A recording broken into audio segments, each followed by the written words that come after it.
Omukulu Andrew Mwenda agamba nti Sipiika Anita Among mu kaseera kano alabwa nga mafiya munda mu kibiina ekya NRM oluvannyuma lw'okuba nga azimbye amaanyi mangi nnyo eby'obugagga awamu n'obuyinza mu bbanga ettono ennyo lyasobodde okubeera mu kifo eky'obwa sipiika kyokka ekya Paalamenti eno ey'e11. Mu kaseera kano jjukira nti Anita Among yafuna n'ekifo ku Central Executive Committee ya NRM wabula ate n'ekifo mu Paalamenti ey'e12 eky'obwa sipiika nakyo kyennyini akyagala.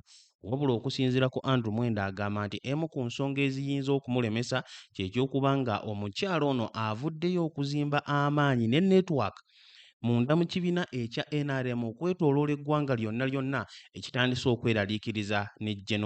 Yoweri Kaguta Museveni kennyini. Kakati okusinza ku Andrew Mwenda agamba nti olw'ensonga eyo gwe munnayuganda ali eyo teweewuunya nga mu byaddala era mu bubaka obw'omunda eri Gen. Yoweri Kaguta Museveni asazeewo okuteekako omuntu omukkakkamu era omuntu atannaba kuzimba influence y'amaanyi nnyo okuba nga taawakanye kiki Gen. Museveni kyali mu kuteekateeka naddala we kituuka ku nsonga ez'okukyusa obuyinza naani ayinza okumuddira mu bigere. Era okusinziira ku Andrew Mwenda agamba nti omuntu oyo yandiba nga ye Norbert Mao era bannayuganda tebeewuunya mu kaseera ako nga katuuse mu mwezi ogwokutaano nga Gen. Yoweri Kaguta Museveni avuddeyo mu lwatu n'ategeeza nti ayagala Norbert Mao ekifo eky'obwa sipiika kino abeere nga akitwalira ddala. Kakati njagala ojjukire nti nno Andrew Mwenda y'omu ku abo bannayuganda abatini ennyo abali ku lusegere olwa gavumenti eno. Munywanyi wa Gen. Muhoozi Kainerugaba era ng'asobodde okuyingira mu bisenge ebiwererako ddala ebya Deep State ne bannayuganda bangi nnyo bye batamanyiiko nti gyebiri. Wabula ate bwe tudda ku ludda olwa Anita Among, omukyala ono yeegatta mu kibiina kya NRM mu mwaka gwa 2020. Mu bbanga lya myaka 5 lyokka Anita Among asobodde okukkaatiriza obuyinza bwe ng'ali ruthless ate n'azimba eby'obugagga by'atakwekeredde yadde. Ate n'atakomaawo n'alaga n'okulaga nti obuyinza abunyumirwa ate abwagala. Ekintu kye tulabyeko mu gavumenti ya Gen. Yoweri Kaguta Museveni ky'atatera kubanga akkiriza omuntu yenna avaayo okulaga ebbango agenda mu maaso okuba ng'amukkakkanya.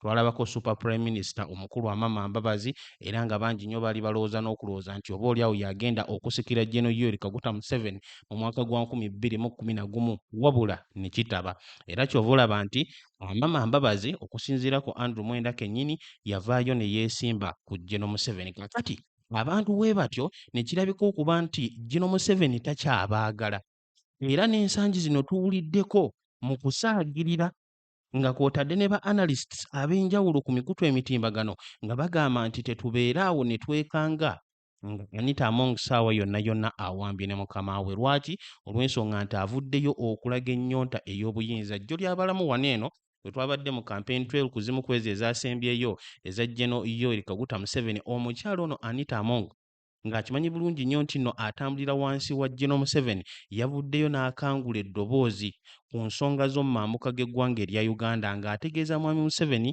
olw'okuba ali mu kutiitiibya abo abali ku ludda oluvuganya nga Betty Among.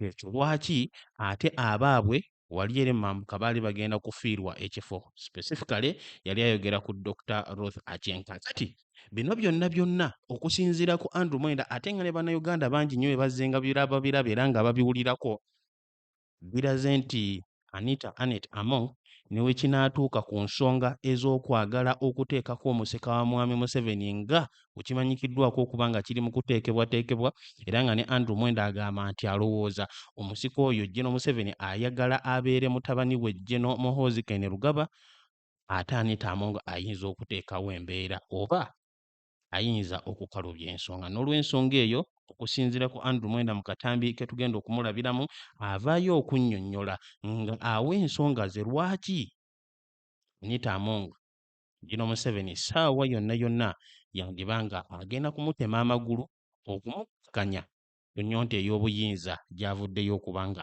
alaga.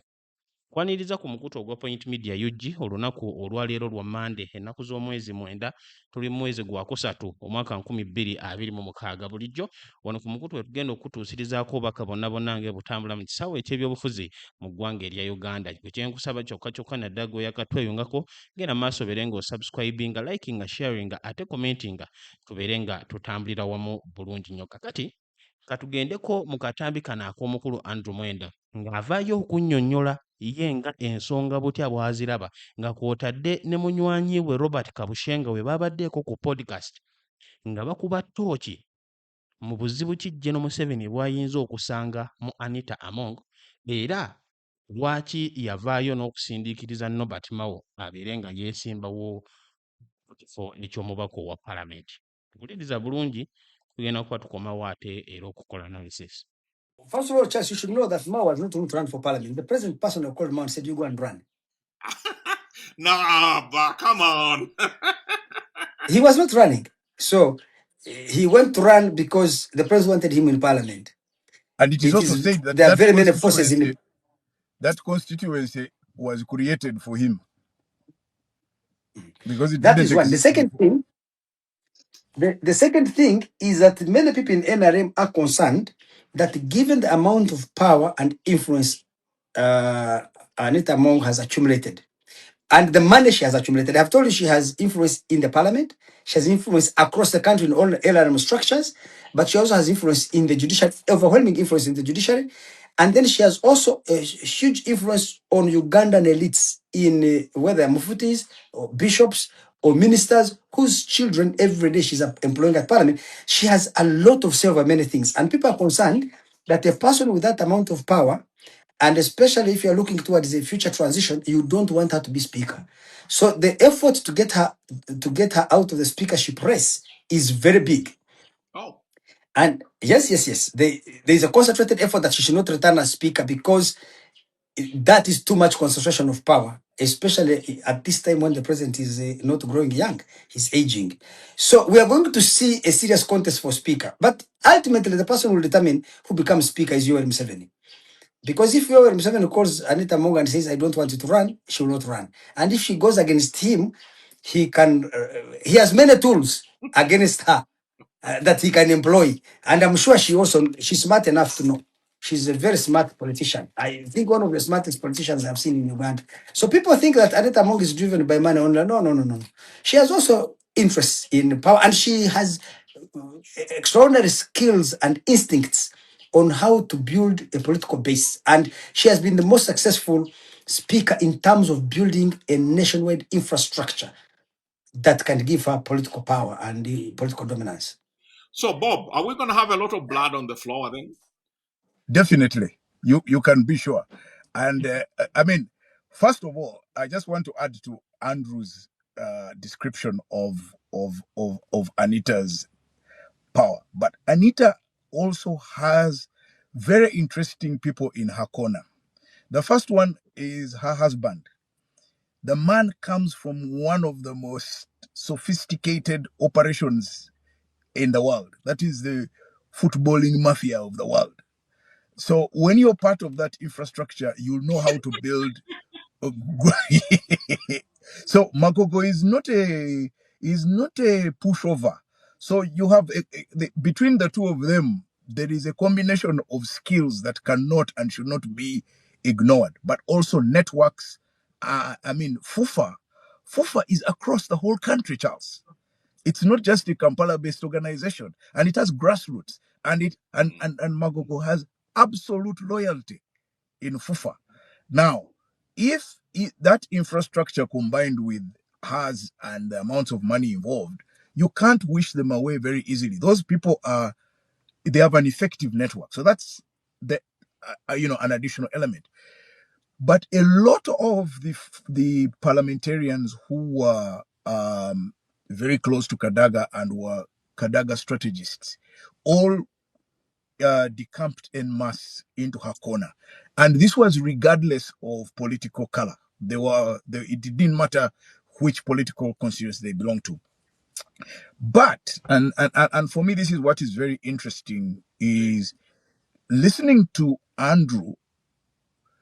if those are the concerns within NRM, it is not unusual for NRM people to see that risk, because clearly, finally now, what you described as intelligence guys are beginning to think now. They're beginning to see the real political threats in terms of who is a threat to their power, to how power is organized and distributed within NRM. Charles, very quickly, I wanted to point out that for me, what is the most ironic is that in all of this play, there is no original NRM person. All of them, Anita, Thomas, Nobat. So NRM people, if I may call them historicals or NRM, Yeah, they have must be stolen our power from us, huh? they're standing on the sidelines and wondering at what point do we lose SEC? We've lost parliament. We have no control. So I think everybody is looking in alarmed and thinking, wait a minute, what if this crosses into the military? What happens next? And it's a very big possibility that you can build alliances in an institution like that, and then the next thing is the transition happens, and Anita is our president. And for me, it's not too far So fetched now to. you have said Anita is our president next time, which actually, let us read the tea leaves. Let us read the tea Mm, leaves. mm, And then we go a little bit to some of the geopolitics in which we are embroiled. So mhm. Anita, does she get it? Doesn't she get it? What is the scenario then for May? What is the shape of the leadership you people think Museveni is going to put together as a result of this? Who will be in? Who will be out? But beyond the individual, which forces do you guys think will be dominant? What happens to people like Tafire? Because there is a sense that in this last election, there was a campaign to bring back some of the historical figures. So we saw the Jim Huezis, the Tumkundes, and all of those kind of things. And they have basically reconstituted themselves in ways in which they haven't in almost 10 years. So what happens when Museveni is naming his team? Well, let me put this way. If I was Museveni and I am organizing this cabinet, Museveni has to organize the next government with an eye on a transition. Mhm. He's not growing young. So Museveni, I'm sure, has a very keen eye on a transition. And for that transition, he will need a vice president who is a candidate who's not threatening at all. And in the event anything happens, can give way to Museveni's chosen successor, who would certainly be Muhoozi, even though Museveni has not said so. A person who can read the signs. So you will need a vice president, most likely, preferably from Buganda, but who is old, who is disinterested in politics, who will always who will do your bidding as you want. So he's a very docile person. That is the first decision you'll make. The second, you will need a speaker who does not have clout in NRM to tilt things against you. So Anita Among is not one of them. Anita is too strong now. You don't want her, she has her own clout. So you want a speaker who has been put there by you, whose hold on parliament is tenuous and has no infrastructure of the NRM to use to gain political advantage in the event anything happened and you have to have a transition. And that person would be Norbert Mao to be your speaker, because he doesn't have a strong constituency in NRM the way Anita has built hers. Then you will need maybe an effective prime minister to get government to work. So let me assume that becomes Thomas Tayebwa. He's too strong in parliament. Maybe you also you want parliament to be in the hands of new people who are not as strong. Then I think those are the core positions that you'd be looking at. The speaker must not be a person with a kind of influence and power and control. Because Anita, as I told you, she has effective control over those MPs, but she has effective now control and influence in the structure of the party. So she can get a vote in the parliament and she can be elected through the party structures with the money that she has and the loyalty she has built over time. You don't want her back there as speaker. And Museveni is not politically suicidal. He's not the kind of guy who organizes his own political funeral. So he's not going to put, he's unlikely, let me put it this way, to have her back there. Maybe he may watch this podcast and say, I don't want Mwenda to predict me. So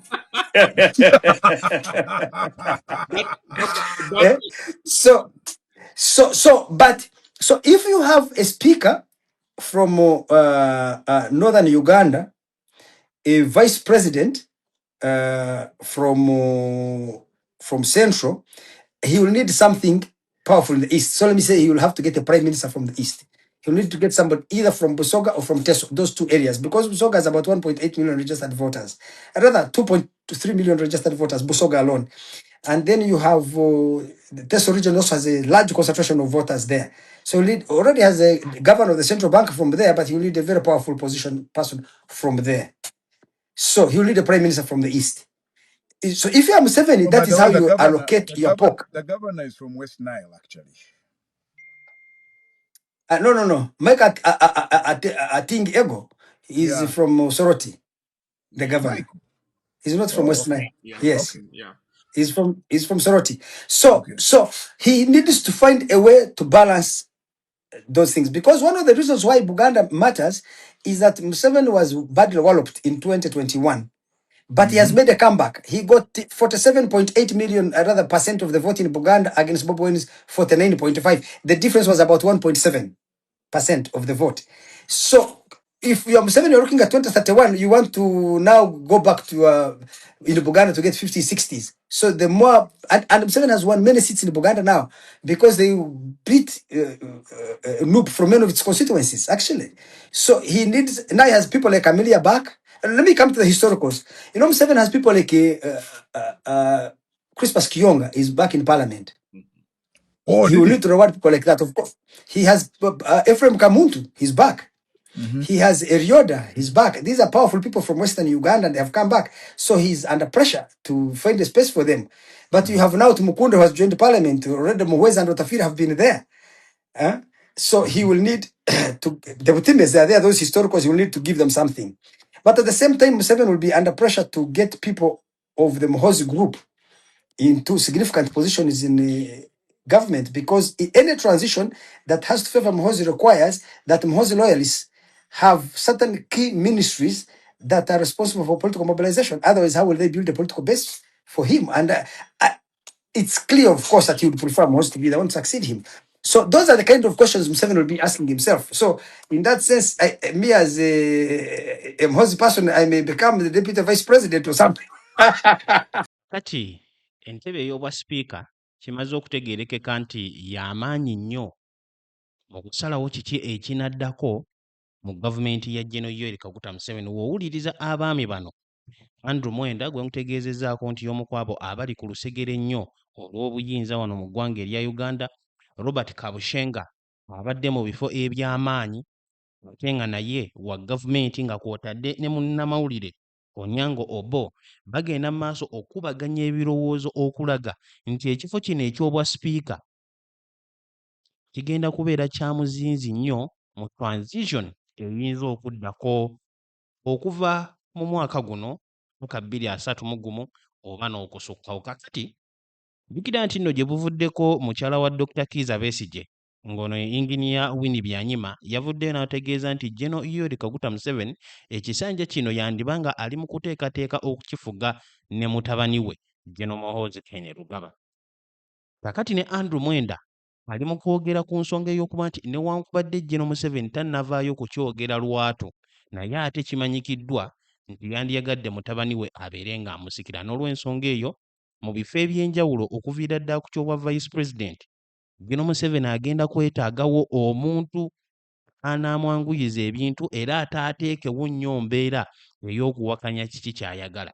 Kakati mu palamenti eno ey'e11 wansi wa Anita Annette Among tulabye nti nno wabaddewo enkolagana era Gen. Yoweri Kaguta Museveni kennyini n'avaayo n'ategeeza nti executive tefunye buzibu bw'amaanyi ne legislature oba ne parliament w'ogeraageranya ne basipiika ababaddewo mu biseera ebisembyeyo. Naye ate ekyenjawulo ekiriwo nti ye ng'omuntu Anita Annette Among alaze ennyonta y'obuyinza, alaze era bw'atyo n'azimba ne structures munda mu kibiina ekya NRM, ekitegeeza nti obuyinza bwe tebukoma mu palamenti wokka wabula n'okwetooloola Uganda yonna mu structures eza NRM. Ate kaakati ne mu Septemba w'omwaka ogwedde bw'atyo yaweebwa oba yasobola okuwangula n'obwangu ekifo ekyo bwa second national vice chairperson omukyala munda mu kibiina ekya NRM, era n'asiguukulula Rebecca Kadaga gwe tumanyi obulungi ennyo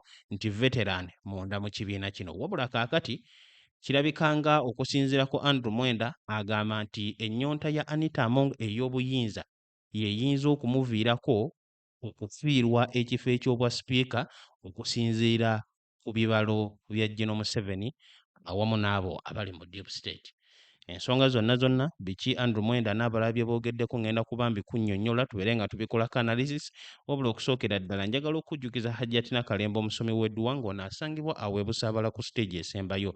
Gwe wenna ayina ensonga ekutawaanya oba ekusumbwa mutukire agenda kuba akulombera edduwa buli kimu kyonna kitereera. Ate n'oba ng'oli wabweru w'eggwanga erya Uganda tosubwa omukisa guno mukubireko ku namba eri noti 75237529 obeere ng'okolebwako era naawe obulamu bweyagale.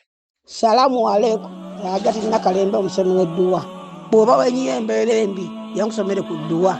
Abali ebweru mirimu gigaanye papula zeesibye kino kyekyoto kwensabira omukisa kobe ng'odiriddawa wali wenkusabira n'ofuna emikisa.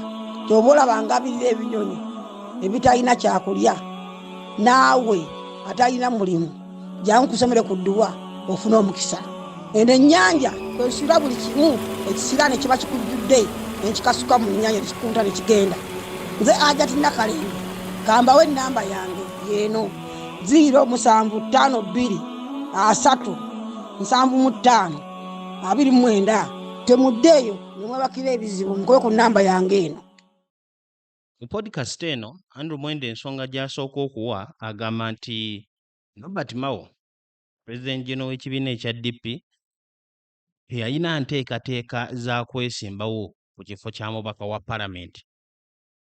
Era Mwenda agamba nti Mwami Museveni yasooka okumukubira akasimu era n'amukolerawo ne constituency. Bino nno Andrew Mwenda byayogera ne Robert Mao naye kennyini yavaayo n'abitutegeezaako nga tunaatera okuyingira campaign period era tulyoke tugende mu kalulu. Kakati Mwenda agamba nti waliwo okwogerezeganya okw'omunda okuliwo era nga mu kwogerezeganya okwo abo abeetoolodde General Museveni bandyagadde okulaba nga Robert Mao ye sipiika wa palamenti addako. Era Mwenda agamba nti kiri bwe kityo olw'ensonga nti Anita Among afuuse w'amaanyi nnyo. Kyova olaba nti ntandise akatambi nga nkutegeeza nti okusinziira ku Andrew Mwenda agamba nti Among kaakati alabwanga mafiya munda mu kibiina kya NRM. Kaakati wani anannyonnyola ng'agamba nti abo abali ku lusegere lwa Mwami Museveni bandyagadde Mao y'abeera sipiika kubanga ye Anita Among afuuse w'amaanyi nnyo, ekintu ekitandise okweraliikiriza deep state era ekitandise okweraliikiriza gavumenti nti oba oli awo ssaawa yonna yandibanga naye ayagala entebe enkulu. Kyokka ate ku ludda olulala Mwenda agamba nti ye Robert Mao mu kaseera kaneeno political weakling, ekitegeeza nti munafu mu by'obufuzi, talina influence, si nti mugagga, ate one man army, ensonga azirumba bw'omu, talina bagoberezi bayinza kuteekawo mbeera. Ate ne wekituuka munda mu kibiina ekya NRM talinaayo yadde ne political structures zonna, talinaayo buwagizi bwe yadde ekimufuulira ddala omuntu ali perfect okubeera sipiika mu kaseera kano nga Mwami Museveni ali mu kuteekateeka ani anaamuddira mu bigere oba ani anaamuzikira ku kifo eky'obwa pulezidenti. Mwenda agamba nti abantu bangi nnyo bagenda kwewuunya nga Robert Mao amezze Anita Among. Era agamba nti kiri bwe kityo olw'okuba Anita Among ayinza okuba atiisatiisa abamu ku abo abeetoolodde Mwami Museveni. Ye Robert Kabushenga mu kwogera kwe nga bwe tumuwulirizaako naye akkiriziganya ne Andrew Mwenda era agamba nti abamu ku b'amaanyi munda mu gavumenti beetegefu n'okuyiwa omusaayi ku nsonga ey'okuggya Anita Among ku bwa sipiika. Era agamba nti yenna anaawangula ekifo eky'obwa sipiika mu palamenti ey'e12 ajja kuzannya paati nnene nnyo ku butya enkyukakyuka y'obuyinza w'enaabeera okuva kati paka mwaka gwa 2031. Nga tuzzeeyo ku Mwenda agamba nti Anita Among okwawukanako ne baani bazaddira mu bigere oba abaasookawo ku bwa sipiika ali mu kufuuka omu ku ba speakers abakyasinze okubeera ab'amaanyi mu byafaayo by'eggwanga. Era Mwenda agamba nti Anita Among ono gw'olaba akontrolinga structures eza NRM okwetooloola ensi. Era kyekyo lwaki yasobodde n'okusiguukulula Rebecca Kadaga okumuggya ku kifo eky'obwa SEC nga takozesezza n'amaanyi mangi. Ayongerezaako ng'agamba nti si kyekyo kyokka wabula Anita Among akontrolinga ababaka ba palamenti si ba NRM si ba ludda luvuganya gavumenti wabula bonna okutwaliza awamu. Ate si awo waakoma wabula Mwenda agamba nti ensonga endala eyeeraliikiriza ennyo Deep State na lwaki balaba nti nno Anita Among yandibanga kaakati amaanyi gaazimbye gasukkiridde ge g'okubanga n'essiga eddamuzi lyennyini erya judiciary omukyalo ono alirinamu omukono. Okusookera ddala ye ya approvinga judicial appointments zonna ezikolebwa wali eri mu palamenti.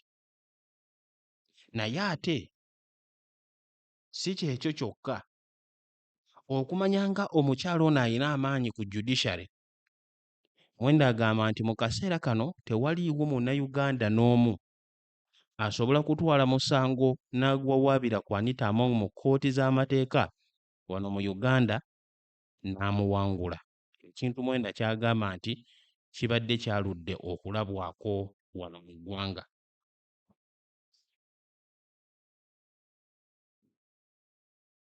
Olw'ensonga eyo Mwenda agamba nti ne wali eri mu palamenti olw'okuba Anita Among yalina obuyinza ku Parliamentary Commission alina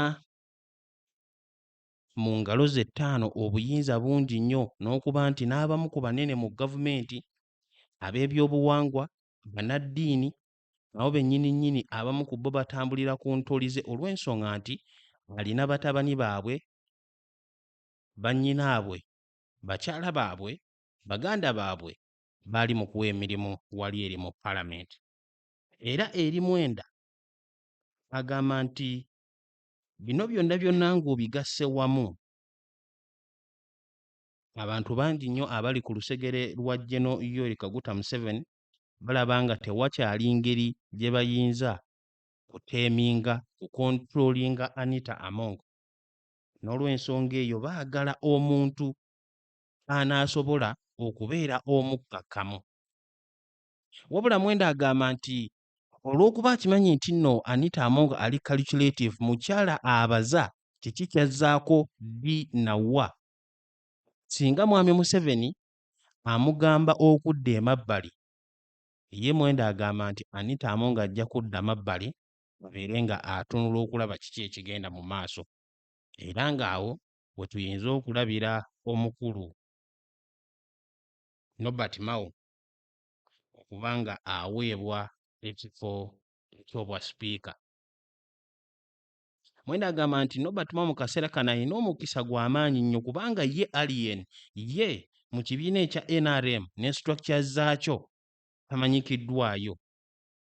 Ate naye kituuka mu byobufuzi newankubadde abimazeemu ebbanga ddene nnyo naye talinaamu influence y'amaanyi. Era tatiisatiisa n'abo abakola ddiiru ba political power brokers mu lubiri lwa mwami Museveni. Era Mwenda akkaatiriza ng'agamba nti kijja kubeera kyangu nnyo okumanejinga n'okuteeminga Norbert Mao mu kifo kya Anita Among ng'ekiseera eky'okukyusa omukulembeze ate nga okukyusa okwo kuyinza okubeera kwa buseka ng'akaseera ako katuuse. Era kaakati ekiri mu kugezebwako okukolebwa kaakati Mwenda agamba nti bali mu kubalansinga the boat. Mwami Museveni n'awamu n'abo abamwetoolodde babeere nga bagezaako okulaba nti bakyanguyiza oyo anaddawo obukulembeze bw'eggwanga. Kakati Mwenda agamba nti ensonga tegenda kukoma ku kifo kya bwa sipiika kyokka. Okuyambako General Muhoozi okudda ku bukulembeze n'abamu ku abo abali mu bifo ebirala balina okuba nga banafu nnyo mu by'obufuzi. Era agamba nti teweekanganga ku kifo ekyowa Vice President General Museveni agenze maaso okuteekawo omuntu omukadde eyeekooyera dda nga takyayina na mugaso oba takyayina interest yonna yonna mu by'obufuzi by'eggwanga erya Uganda. Lwaki? Abeere nga tasobola kuteekawo mbeera ey'okulemesa General Yoweri Kaguta Museveni okuba nga azzaako mutabani we. Era Mwenda ng'apredictinga ng'agamba nti Vice President ayinza n'okuva wano eno mu Buganda ate bo abeeri mu bitundu by'etteeso ne babeera nga omuntu waabwe engeri gy'anaggibwayo Anita Among bagumire ebifo ebirala ebitonotono ebinaabeerawo mu gavumenti.